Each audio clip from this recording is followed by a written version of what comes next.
Hi, Thomas Brinsko here, publisher of BIC Magazine and BICmagazine.com. Two major factors are killing the reliability of U.S. energy grids today: the green energy transition, which is moving too fast, and the growth of the electrical demand in the country. Demand for electricity is always growing. We need more electricity every year as we build more data centers, manufacturing facilities, and in the future we're going to electrify our cars, so we're going to need even more. At the same time, wind and solar startups are not keeping pace with the closure of coal plants. This is putting a huge strain on their energy grid's reliability and the cost consumers are paying. The warnings keep coming, but you have to wonder if anybody in our government is paying attention. A report came out recently from PJM Interconnection, which is one of America's largest grid operators.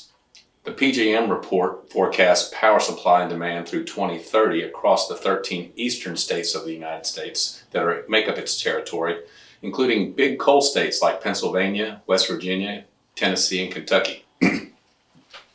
To no surprise to anyone following the issues, this giant grid operator is concluding that fossil fuel plants are retiring too fast, much faster than the renewable sources are getting developed. They say this is going to lead to energy imbalances, which is shorthand for conditions that cause shortages and blackouts, which we'll see on the West Coast all the time. PJM's report forecasts that more than 21% of its current generation capacity is at risk of retiring by 2030. That's 1/5 of its generation capacity closing in the next 7 years. Now, if you're watching this, you probably know that in today's regulatory environments, it's practically impossible to get a plant of any kind permitted and built in 7 years. But you can shut them down as fast as you want for any reason, however illogical. PJM's future reliability issues are going to have a direct effect on its neighbors as well. You see, right now, PJM typically generates surplus power because of its large fossil fuel fleet. The extra capacity is often exported to neighbors in the Midwest and Northeast. When wind power plunges because there's no wind or it's cold and dark at night, PJM helps fill its neighbor's gap between supply and demand by selling its power to keep the neighbor's lights on. Less generation means PJM won't be able to sell it to their neighbors when they need it the most. The report also says that most of the projected power plant retirements are policy-driven, is the term they use, which means the steep cost of complying with the Environmental Protection Agency regulations and utility companies' ESG considerations.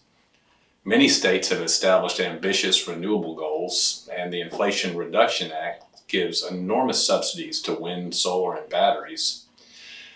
But the PJM report says the historical rate of completion of these renewable projects has been about 5%. Only 5% of them are getting done that are being thrown out there in the planning process. I reference you now to the editorial in the current issue of BIC Magazine that I wrote titled "The Upcoming Energy Debacle," in which I detail statistics on why big projects fail. Even an optimistic case, according to the PJM report, only provides about half of the replacement by wind and solar capacity for the fossil fuel retirements. The same issue of electrical grid reliability issues plagues us here in Texas. After the huge freeze of Winter Storm Uri in 2021, the legislature of Texas and the Public Utility Commission have been considering changes to the existing Electrical Reliability Council of Texas, otherwise known as ERCOT. The Texas legislature is in session right now as we speak, and perhaps the costliest issue facing our industry in this legislative session is the new ERCOT electrical market design. Since that late winter storm in 2021, electricity costs have increased by well over 100%. The Public Utility Commission has endorsed a performance market credit, or PCM, which is a costly, complicated, bureaucratic capacity market that doesn't even directly target the actual operational problem, in that we need more generation. It's a $5.7 billion proposal that spends most of the money on existing generation fleet, with no guarantee that there's going to be any new generation built as a result of these substantial cost increases. An E3 report suggests that the new proposal, as considered, would increase electricity costs by an additional 25% over the 100% it's already gone up.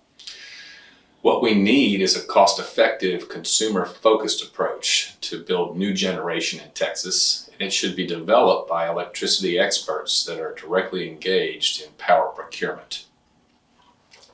The Texas Chemical Council is proposing the creation of a Texas Credit Reliability Fund to provide low-cost financing for new power generation. They also propose lowering investment costs to spur construction of generation with a temporary tax abatement. The third thing they're asking for, they propose targeted market design changes to improve real-time reliability, kind of tweaking around the edges instead of a big overhaul, I suppose. TCC has written an open letter to the Texas Congress asking for such measures. It's been co-signed by the Texas Oil and Gas Association and the Texas Association of Manufacturers. I, too, along with 70% of Texas voters, support temporary property tax discounts to spur major economic investment. Let the manufacturers spend their own money to build plants, not government money, but give them a temporary break on taxes to get things kicked off. We can't keep paying more and more for less reliable energy. Please visit bicmagazine.com for top news and to subscribe to our newsletter there at the website. And follow us on Twitter and LinkedIn to keep abreast of top industry news.